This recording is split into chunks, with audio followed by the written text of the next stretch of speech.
Te juro que si no lo veo con mis propios ojos, no me lo creo. Era un martes cualquiera. Ni festivo ni puente, solo un martes normal. Yo salía del Mercadona de la calle Jesús, con 2 bolsas colgando de los dedos, malhumorada porque me había olvidado de comprar papel de cocina, cuando los vi. No por sospechar. No porque estuviera espiando. Simplemente, levanté la mirada. Allí estaba él. Óscar. Mi marido desde hace 12 años. De pie, junto al coche, con esa camisa azul claro que odio porque le marca la barriga.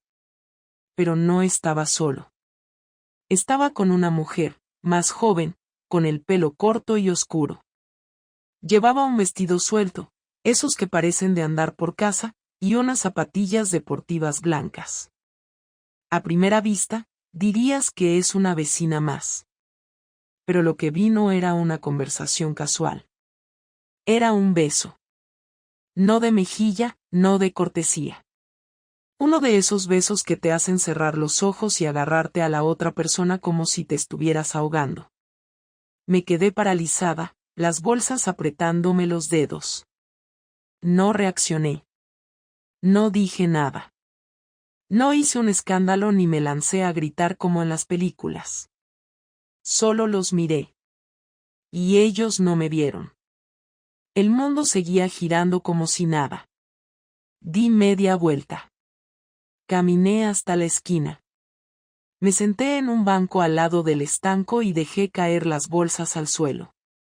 El cartón de leche rodó hasta los pies de una señora que no me dijo nada. Y me quedé allí, respirando como si no me llegara el aire. En ese momento, entendí muchas cosas de golpe. De esos momentos que no sabes si son segundos o horas. No tenía pruebas, no tenía sospechas previas, no había una conversación extraña ni un perfume nuevo. Solo una imagen grabada como un disparo, mi marido besando a otra mujer, con calma, con ternura, como si fuera lo más natural del mundo. Cuando volví a casa, sí, volví, él ya estaba allí. En calzoncillos, viendo una serie de crímenes, con una cerveza abierta sobre la mesa. Me preguntó si había comprado los yogures de coco. No levantó la vista del televisor. Yo no dije nada. Solo asentí, dejé las bolsas en la encimera y subí al baño. Me miré al espejo y lo único que pensé fue, vale. Entonces ahora soy esa mujer. La cornuda que sonríe en silencio. Y lo peor es que no lloré. No me salió ni una lágrima. Lo que sentía era otra cosa. Como si me hubieran puesto anestesia emocional. Y a la vez, un asco tremendo. No por lo que hizo él. Sino por mí. Por tragar. Por no decirle nada. Por no querer enfrentarme a lo que había visto. Esa noche me acosté sin cenar. Óscar vino a la cama y me abrazó por detrás. Me dijo que olía bien. Que si mañana quería que bajáramos a desayunar al bar ese de la esquina. Sentí ganas de vomitar. Me separé con la excusa de tener calor y fingí dormir. Pero no dormí. Solo pensaba en su boca. En cómo la usaba para besarme a mí y ahora a otra. Me sentí una pieza de recambio. Al día siguiente, fui al gimnasio como siempre.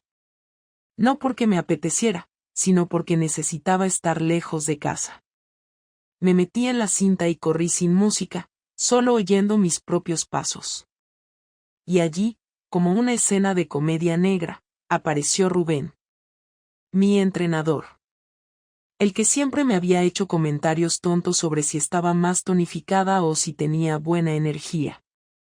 Nunca le di bola. Me caía bien, pero ya. Sin más.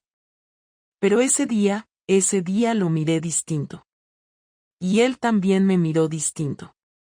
Me preguntó si estaba bien. Y sin pensar, sin preparar nada, le dije, ¿alguna vez te han mentido en la cara mientras te abrazaban por la noche? Rubén se quedó serio. Me ofreció una botella de agua y no dijo nada más. Pero ya estaba hecho. Esa frase era mi primer disparo. Mi primer paso fuera del círculo. Y aunque no lo sabía todavía, también era el principio del fin. Esa tarde, volví a casa y Óscar estaba cocinando pasta.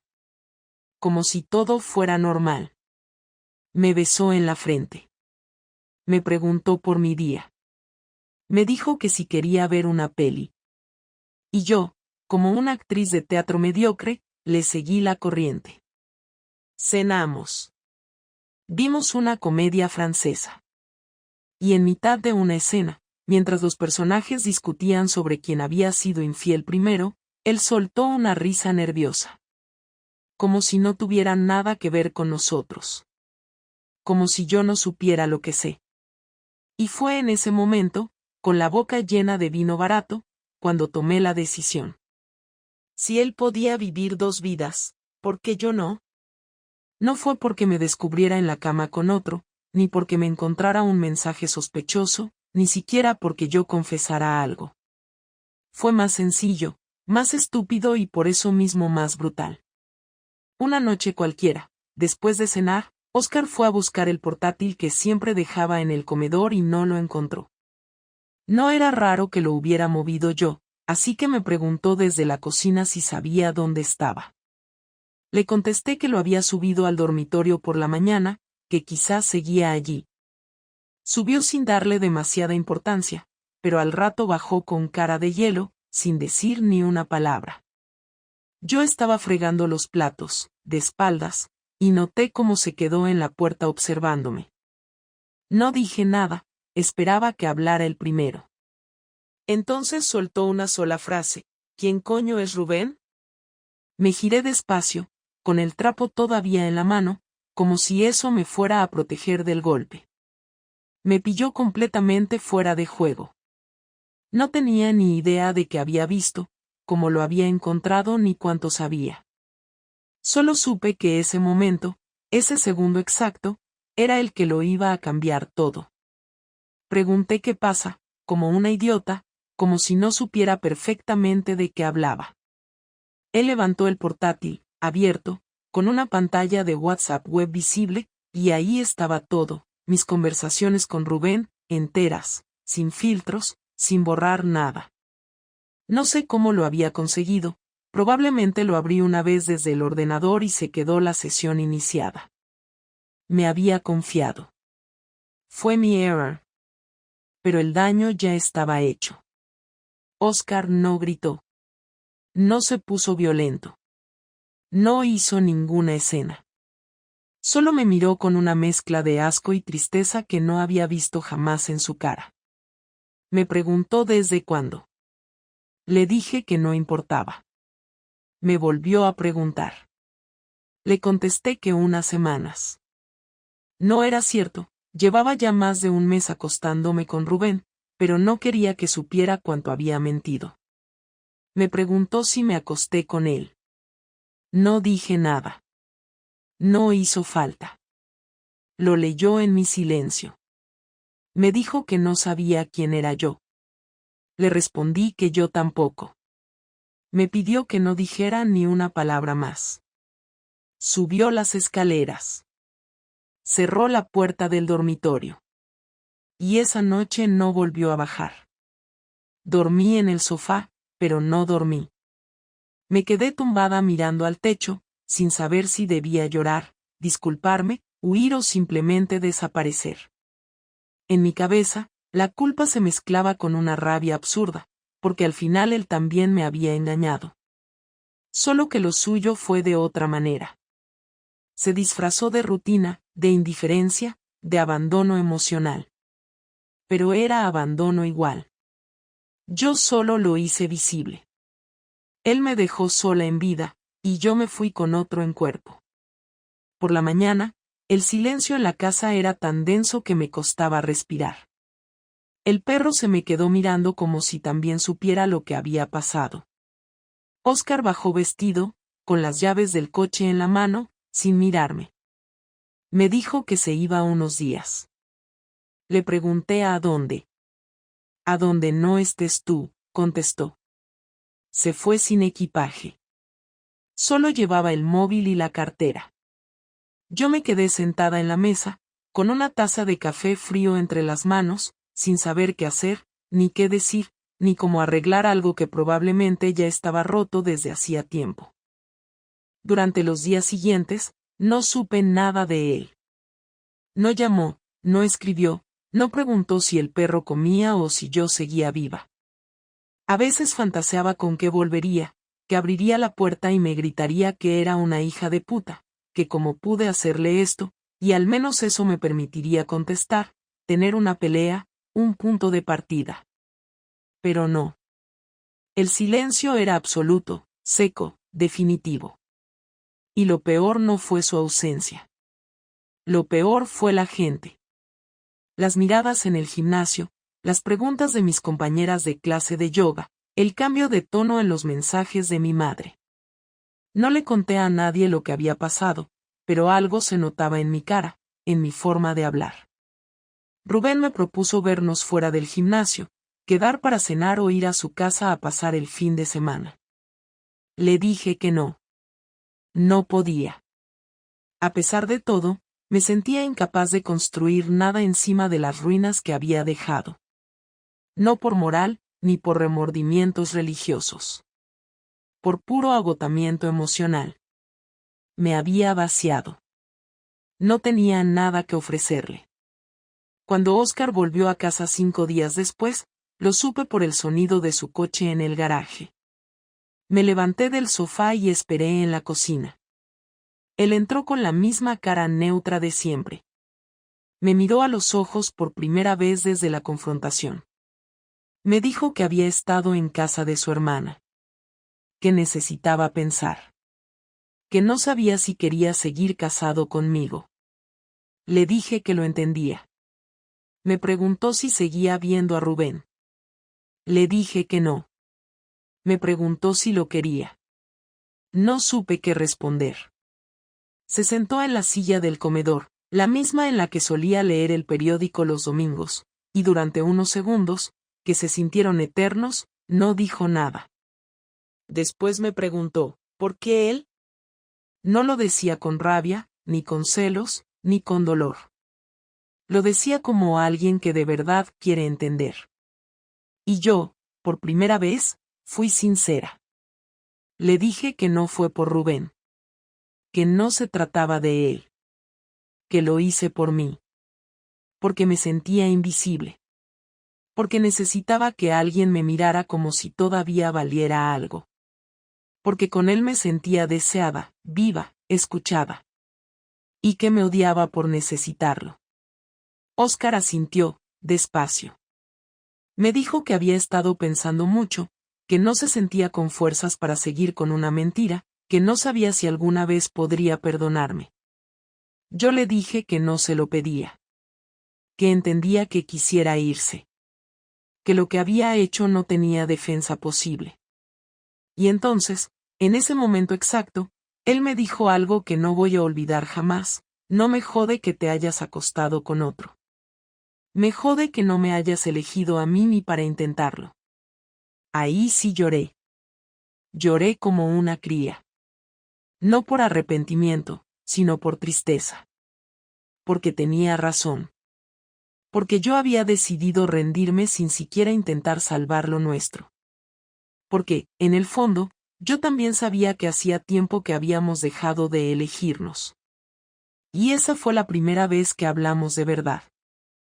La confrontación no fue una escena de película con música épica y lluvia de fondo, tampoco fue un monólogo perfecto donde todo encaja y se arregla, fue un desastre glorioso en el que se cruzaron verdades, excusas y cosas que ya no tenían vuelta atrás, pero aún así, por alguna razón, ninguno de los dos quiso bajar la guardia. Cuando Oscar volvió esa tarde, cerró la puerta detrás de él con más violencia de la necesaria, y al escuchar el golpe mi primer pensamiento no fue acerca de la casa, ni del perro, sino de cómo iba a sostener la mirada de un hombre que ya me había visto mentir sin pestañear. Me lo encontré en el pasillo, con la cara tensa, las manos agarrotadas en los bolsillos, y por un segundo ambos dudamos, como si estuviéramos interpretando el papel de la otra persona para entender mejor por qué dolía tanto. Empecé a hablar sin querer hacerlo, porque hay palabras que ya están listas dentro de la garganta y no necesitan permiso, y dije lo primero que se me ocurrió, que había sido un error, que no era lo que él imaginaba, que me arrepentía, que no quería perderlo. Si pudiera describir la manera en que esas frases cayeron en la habitación, diría que sonaron planas y gastadas, como si fueran monedas viejas que se deslizan por una tubería hacia el mismo sumidero donde han ido a parar todas nuestras promesas. Oscar me escuchó sin interrumpir, con una calma que me metía más miedo que sus gritos, y cuando por fin habló, lo hizo sin levantar la voz, como alguien que decide explicar matemáticas a un niño que no entiende las cuentas. No quiero que te disculpes porque tu disculpa no arregla lo que rompiste. Quiero que me digas por qué lo hiciste de una manera que yo entienda, no para aprobarte, sino para comprender si hay algo que pueda salvarse. Le miré y por primera vez en años sentí que estaba obligada a ser honesta hasta el hueso, así que le conté la verdad que yo creía, que no buscaba a Rubén por rabia ni por una venganza escénica, que no fue una noche de impulso sino una acumulación de silencios y de descuidos, que me había dejado llevar por la sensación de ser vista, que me daba miedo admitir que había disfrutado de su atención, y que al mismo tiempo me odiaba por escaparme de casa en lugar de enfrentarlo. Le dije todo de un tirón, sin adornos, sin florituras, porque ya no quedaban fuerzas para eso, y lo vi moverse como si le golpearan por dentro, como si de pronto un mapa conocido se le hubiera convertido en un territorio extranjero y peligroso.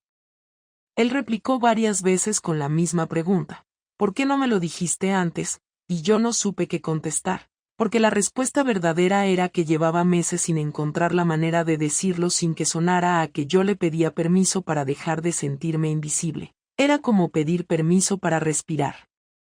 Intenté justificarme con frases que ahora me parecen débiles, que venía de una racha de cansancio, que el trabajo me absorbía, que nuestra vida había caído en una rutina que yo no había sabido compartir, que no quería herirlo hablándole de una soledad que ni siquiera sabía cómo nombrar, y en el mismo instante en el que las pronunciaba escuchaba su incredulidad haciéndose más grande, porque esas excusas no curan la herida de quien se siente elegido por otro, y además durante meses yo le había negado la oportunidad de arreglarlo con una conversación honesta.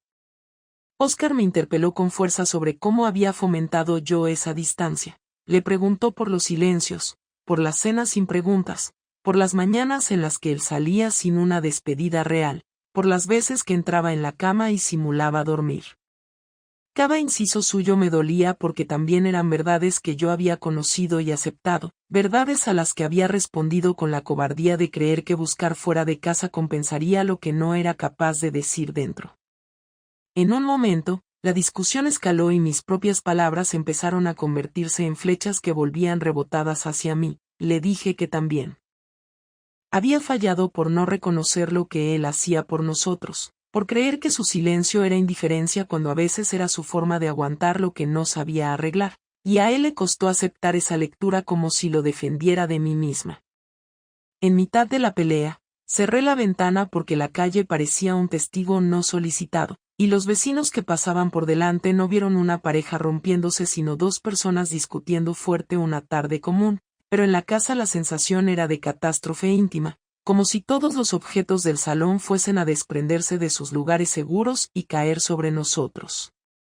Hubo momentos en que los dos gritamos, y no por un arrebato de ira sino porque las palabras que necesitábamos decir ya no iban a caber dentro de la garganta. Él me dijo cosas que me hicieron temblar porque me sacaron de la cómoda posición de culpable accidental. Me acusó de elegir la huida, de preferir una sensación rápida a la incomodidad de luchar. Me dijo que lo repetí una y otra vez en pequeños actos hasta que yo misma había normalizado traicionar lo nuestro como si fuera una solución doméstica y barata, y en ese punto yo no tuve más remedio que reconocer que sí, que me había acostumbrado a soluciones rápidas.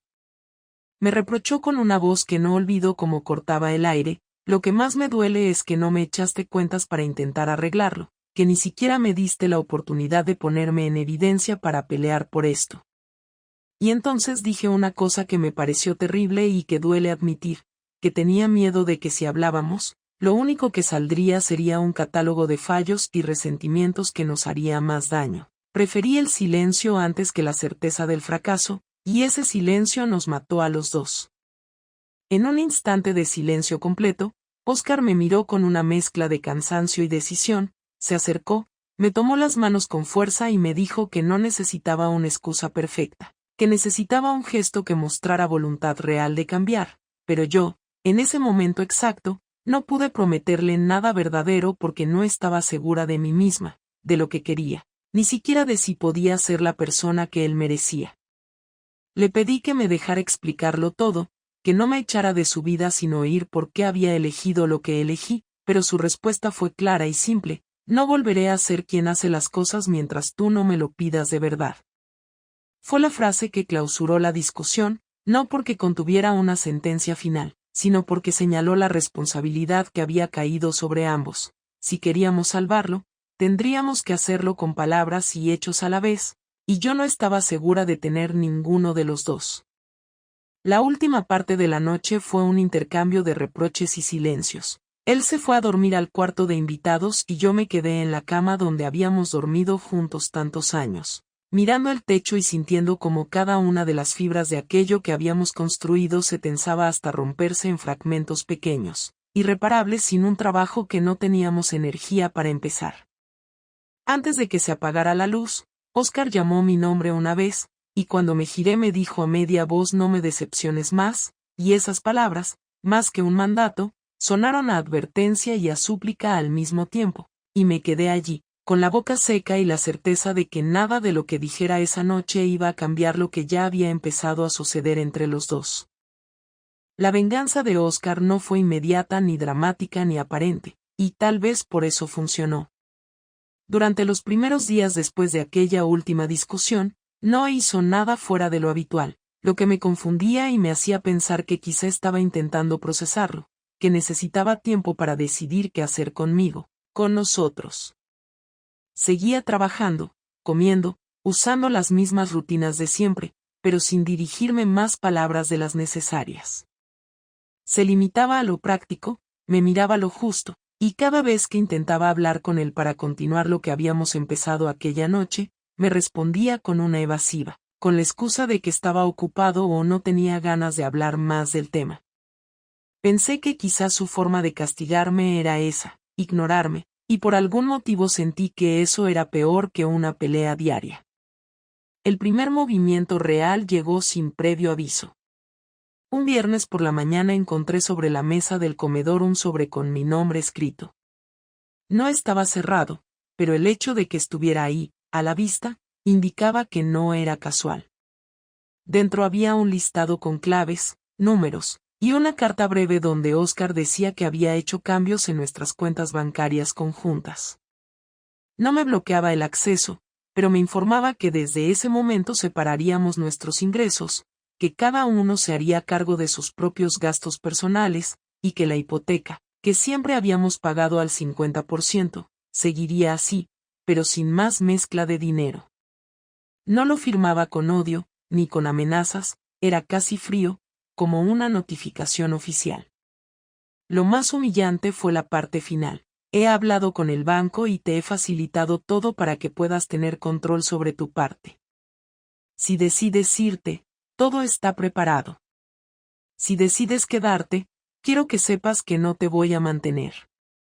La reacción me dejó paralizada porque fue un golpe seco, bien calculado, que me quitaba la comodidad sin necesidad de gritos ni reproches.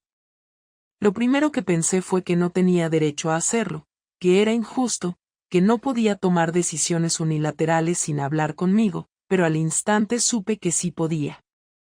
Y lo había hecho con elegancia, sin espectáculo, sin público, pero con toda la intención de marcar territorio. Estaba haciéndome sentir el precio real de lo que había hecho. Después vino lo siguiente. Mis padres. Un sábado por la tarde fui a visitarlos, como hacía cada tanto, y al llegar noté algo raro en la cara de mi madre. Tardó menos de 5 minutos en preguntar qué estaba pasando entre Óscar y yo, ¿Y por qué él les había escrito un correo explicando que había habido una situación complicada en el matrimonio y que prefería que no lo invitaran a ninguna reunión familiar hasta nuevo aviso? Sentí como me ardía la cara. Intenté restarle importancia, pero mi madre me detuvo y me dijo algo que me dejó helada. Él fue más respetuoso contigo de lo que tú estás siendo ahora con nosotros. No nos contó detalles, solo dijo que necesitaba espacio, y que tú sabrías por qué. Esa frase me aplastó. Volví a casa y cuando entré él estaba en el salón, viendo algo en la televisión. Le pregunté por qué había involucrado a mi familia. Me respondió sin apartar la vista de la pantalla, con una naturalidad que me hizo temblar de rabia contenida, porque eran parte de nuestra vida.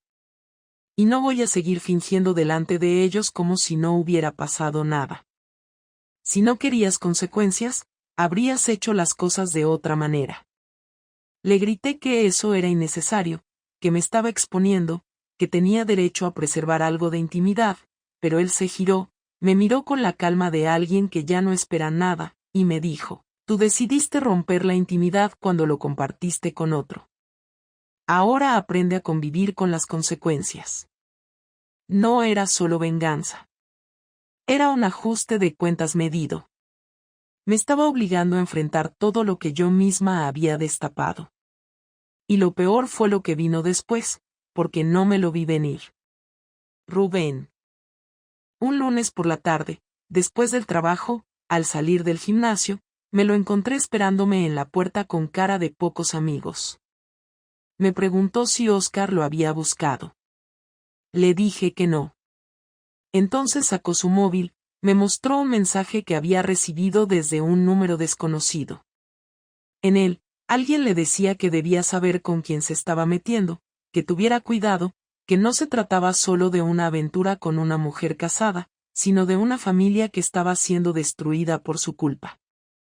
Rubén me miraba con una mezcla de desconfianza y reproche, como si yo hubiera sido la responsable de que todo saliera mal. Le juré que yo no tenía nada que ver con eso, que no sabía quién había enviado ese mensaje. Él no dijo nada, solo me entregó el móvil y me dejó allí, en medio de la acera, con la sensación de que algo se había roto también en ese vínculo. Volví a casa hecha un manojo de nervios.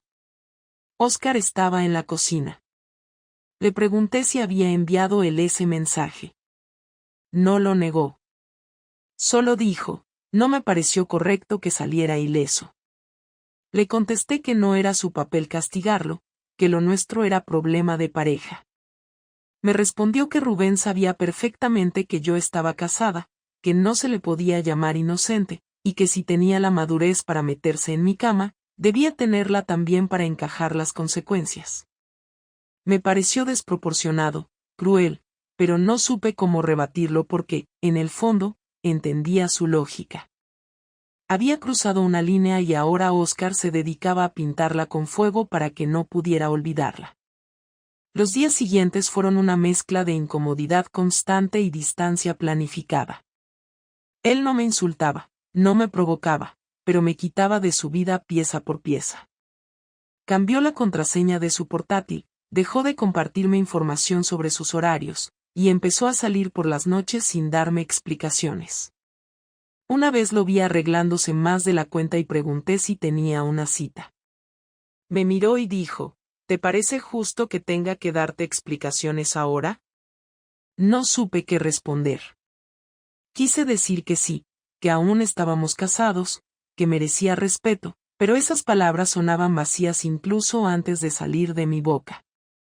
Él me estaba enseñando lo que se siente vivir con la duda, con la sensación de que todo lo que creías tener puede desaparecer sin previo aviso. Y sí, dolía. Mucho más de lo que imaginé. Una noche escuché su móvil vibrar 2 veces seguidas en el baño. Algo en mí se activó, una mezcla de celos y desesperación. No lo miré, no lo toqué, pero mi cabeza ya había inventado toda una historia. Sentí esa punzada en el estómago que antes no conocía. Y por primera vez me pregunté si Óscar podría enamorarse de otra.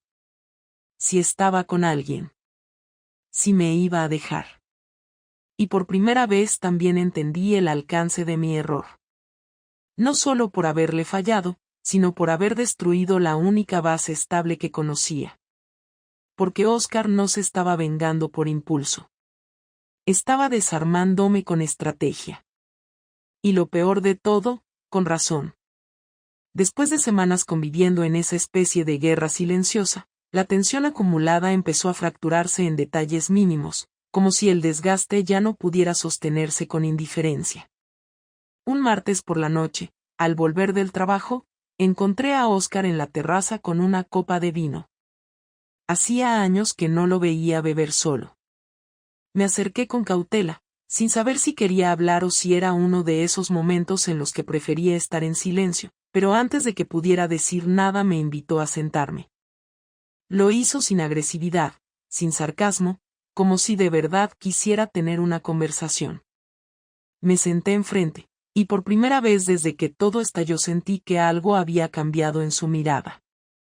Seguía siendo dura, sí, pero menos hostil. Era más como si estuviera agotado.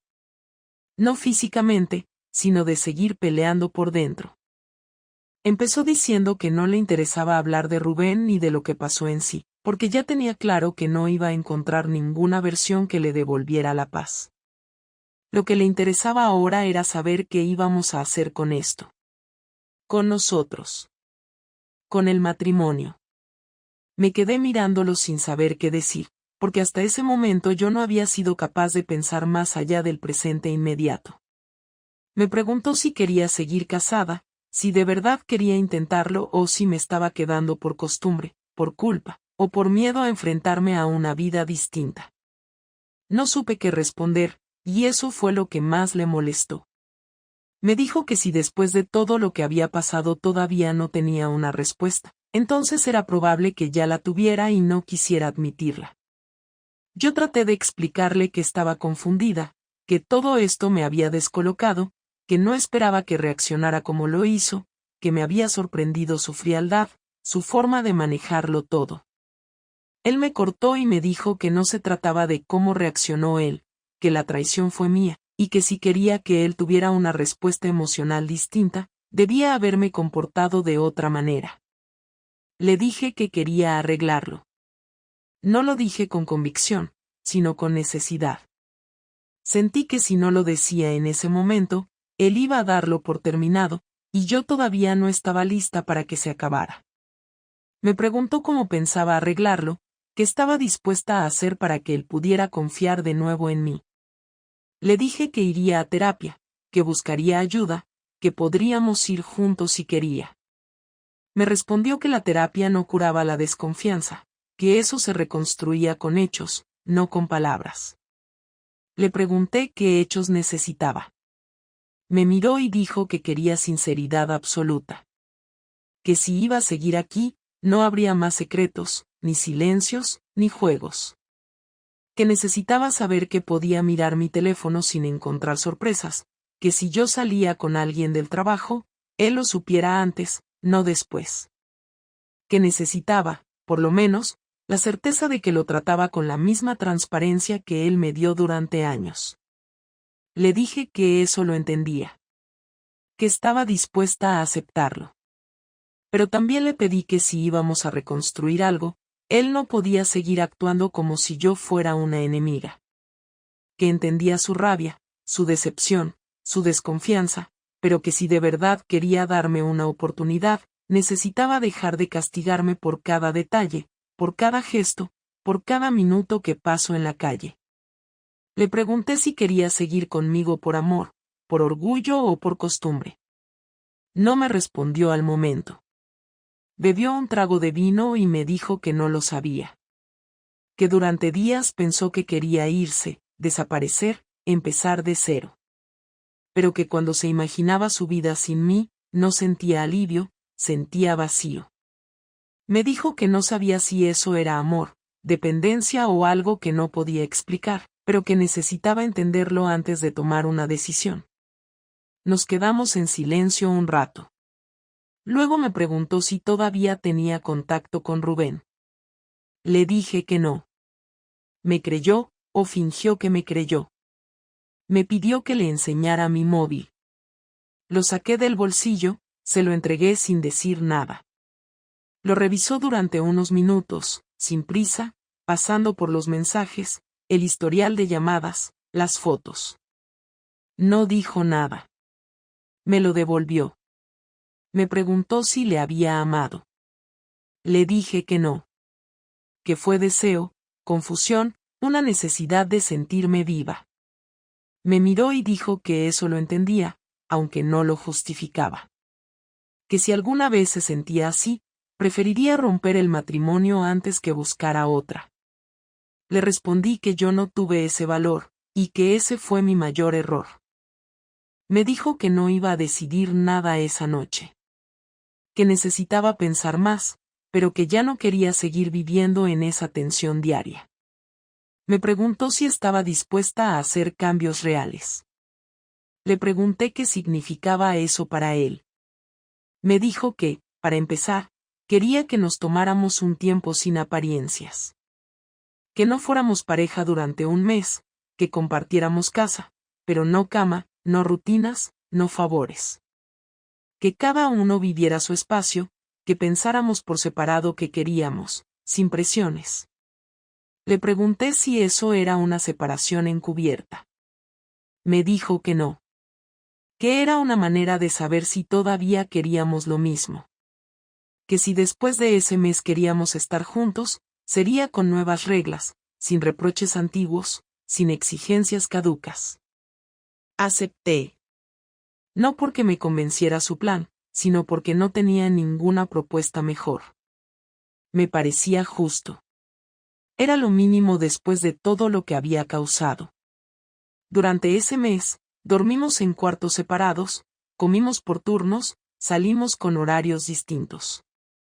No hubo gritos, ni peleas, ni conversaciones emocionales. Fue un mes frío, meticuloso, casi contractual. Y sin embargo, fue ahí donde empecé a ver cosas que antes no había notado.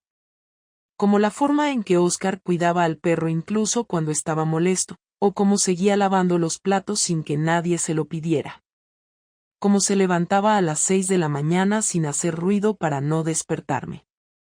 Detalles pequeños, que no justificaban nada, pero que me hacían recordar por qué alguna vez le elegí. Una noche, 2 semanas después de haber empezado ese acuerdo, me escribió un mensaje desde el cuarto de invitados. Solo decía, ¿tú crees que esto tiene arreglo? Tardé 10 minutos en responder. Escribí varias frases y las borré.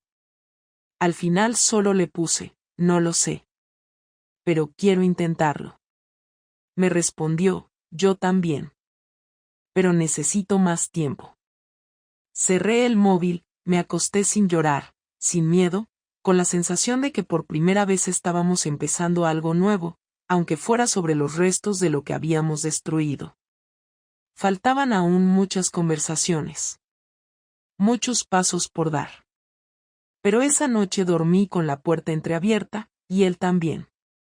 Por primera vez, no era el final. Era otra cosa. Algo que todavía no sabía cómo nombrar, pero que al menos no era silencio. El mes que acordamos terminó sin una conversación clara ni una decisión definitiva, pero con un cambio de actitud que, aunque sutil, fue evidente. Oscar volvió a sentarse conmigo en la misma mesa, volvió a decirme buenos días al despertar y empezó a llamarme por mi nombre en vez de referirse a mí con frases impersonales.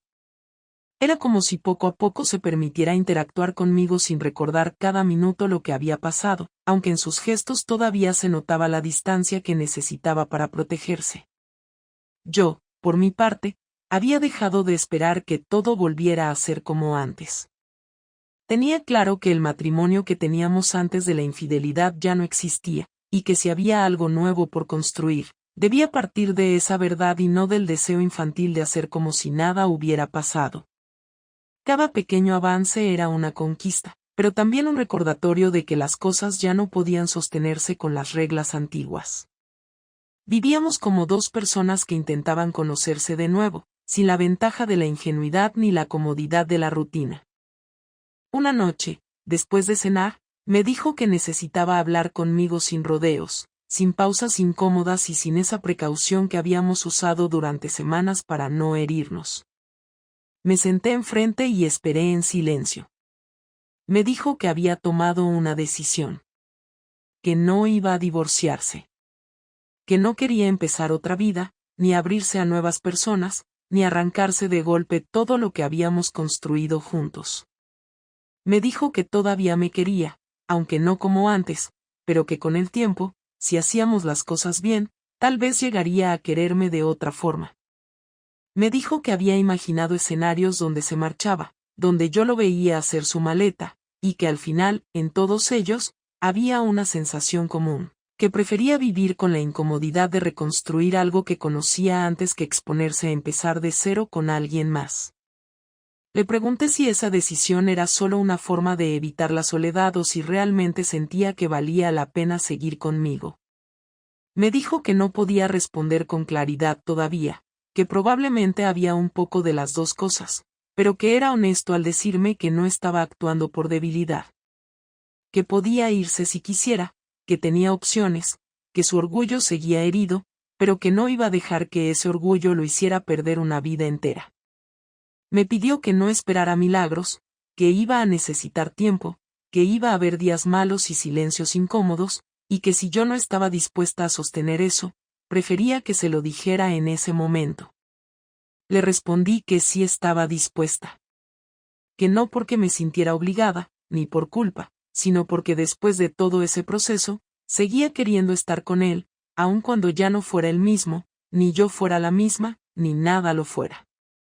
Le pedí que no me protegiera con falsos gestos de cortesía, que si un día se despertaba sintiendo que no podía más, me lo dijera sin rodeos. Me dijo que lo haría. Y ahí quedó cerrada esa conversación. Durante las siguientes semanas, empezamos a retomar cosas que parecían perdidas. Pequeños planes compartidos, alguna comida fuera de casa, una tarde en el cine. Sin romanticismo, sin expectativas, pero con una voluntad clara de estar presentes. La intimidad no volvió de inmediato. Dormíamos en la misma cama, pero sin tocarnos. Compartíamos el espacio, pero sin invadirnos. Y eso, lejos de frustrarme, me parecía un avance. Porque por fin estábamos tratando de ser honestos, de construir algo desde lo que teníamos, no desde lo que fingíamos tener. Un domingo por la tarde, mientras yo leía en el sofá, Óscar se acercó y se sentó a mi lado. Me miró y me preguntó si de verdad había llegado a pensar en dejarlo por Rubén. Le respondí que no. Que nunca imaginé una vida con él. Que fue un escape, no un proyecto. Me dijo que le costaba entender cómo podía alguien acostarse con otro sin pensar en las consecuencias. Le dije que yo tampoco me entendía del todo, pero que si algo había aprendido era que la insatisfacción puede volverse tan grande y silenciosa que te lleva a tomar decisiones que no entiendes hasta que ya las hiciste. Me miró con una expresión diferente, como si por primera vez sintiera que estábamos hablando en el mismo idioma. Me dijo que él también había tenido momentos de distancia emocional conmigo, que durante meses no supo cómo acercarse, que sintió que yo ya no lo necesitaba y que por eso se fue retirando, sin darse cuenta de que estaba alimentando el problema. Me dijo que no era una justificación para lo que yo hice, pero que era importante que lo supiera. Yo le agradecí esa sinceridad. Le dije que me dolía saber que también se había sentido solo, que no lo había notado a tiempo, y que si algo me arrepentía profundamente era de no haberlo hablado antes de que todo explotara. Esa noche dormimos abrazados por primera vez en mucho tiempo. No hubo sexo, ni pasión, ni palabras bonitas. Solo dos personas acostadas juntas intentando sentirse menos extrañas la una a la otra. Me quedé dormida con la sensación de que, por primera vez, estábamos empezando de verdad. Pasaron unos días más y decidimos ir juntos a una sesión de terapia de pareja. No fue fácil. La primera vez que nos sentamos frente a la psicóloga, el ambiente estaba cargado. Pero a medida que avanzaban las sesiones, Fuimos descubriendo cosas que nunca habíamos dicho en 12 años de matrimonio. No eran solo heridas abiertas, también eran frustraciones guardadas, proyectos personales aplazados, cosas que uno asumía del otro sin preguntar. A veces salíamos de la consulta en silencio, con la cabeza llena de pensamientos, pero poco a poco esa incomodidad se volvió parte del proceso, y empezamos a hablar más en casa, sin esperar a que otro nos sacara las palabras. Una tarde, semanas después, Oscar me dijo algo que no voy a olvidar. Todavía no sé si te he perdonado del todo, pero sé que ya no te odio. Y eso, para mí, es un gran paso. Yo le respondí que tampoco me había perdonado a mí misma, pero que cada día intentaba hacer algo para ser más digna del perdón que él pudiera darme. Hoy, al mirar atrás, no puedo decir que estoy orgullosa de todo lo que pasó. No hay una lección gloriosa ni una conclusión feliz. Hay cicatrices, sí. Hay un matrimonio distinto, con límites más claros y con menos ingenuidad, pero también con más honestidad. Oscar y yo seguimos juntos, y aunque todavía trabajamos cada día para sostener lo que decidimos reconstruir, lo hacemos sabiendo que no fue un accidente ni una imposición. Fue una elección.